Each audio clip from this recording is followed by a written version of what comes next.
પાટીલ નવસારી બેઠક ઉપરથી ભાજપના ઉમેદવાર તરીકે સતત ચોથી વખત ચૂંટણી લડવા જઈ રહ્યા છે।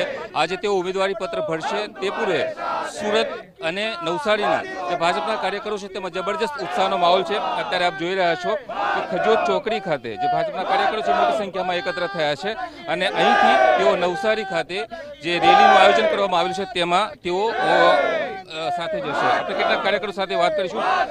સી.આર. પાટીલ સતત ચોથી વખત ઉમેદવારી કરવા જઈ રહ્યા છે, કેટલો ઉત્સાહ? ઉત્સાહની તો કાંઈ વાત જ કરવા નથી। અમે અત્યારે સુરત જ્વેલરી હોલસેલ એસોસિએશન આખું સાહેબના ઉત્સાહ માટે, એમનો ઉત્સાહ વધારવા માટે અમે અહીંયા રેલી સ્વરૂપે અહીંયા આવ્યા છીએ અને પાટીલ સાહેબ અમે એવી ભગવાન પાસે પ્રાર્થના કરી કે 10 લાખ ઉપરથી લીડથી જીતશે એવી અમને એવી આશા છે અને 405 નરેન્દ્ર મોદી સાહેબની આ ત્રીજી વખત વડાપ્રધાન બનશે। ભારત માતા કી ગયા વખત 6,86,000 જેવી લીડ હતી, આ ભાઈ 10 લાખ કે છે, તમે કેટલી લીડ ધારો છો?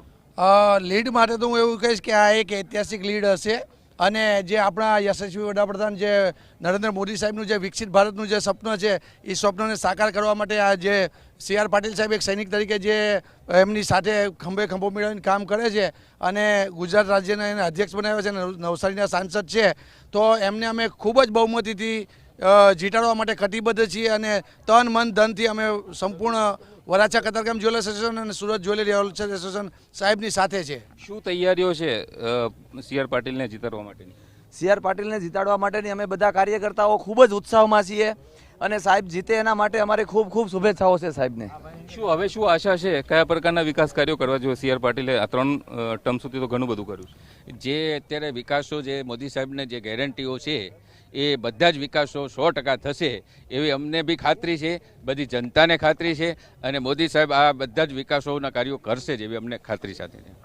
કોંગ્રેસના ઉમેદવાર છે અને આ વખતે આપ અને કોંગ્રેસ બંને ભેગા મળીને લડી રહ્યા છે, શું લાગે છે ફરક પડશે કોઈ? ઇન્ડિયાનું કશું આવવાનું જ નથી, કેમ કે આજે બીજેપી જે લક્ષ્ય લઈને ચાલી રહી છે એમાં કોઈનું કશું આવતું જ નથી, કેમ કે 400 પાર થશે ને થશે જ, એ ગેરંટી છે। બેઠકો પાર થશે અને ગયા વખતે જે રીતે નવસારી બેઠક ઉપરથી સી.આર. પાટીલે જંગી બહુમતી સાથે જે રેકોર્ડ કર્યો હતો તે જ પ્રકારનો આ વખતે પણ રેકોર્ડ કરશે અને જંગી બહુમતીથી જીતશે તેવું સુરત નવસારી ભાજપના જે કાર્યકરોને આશા છે। કેમેરામેન સંજય ચંડેલ સાથે યુનુસ ગાઝી, TV9 સુરત।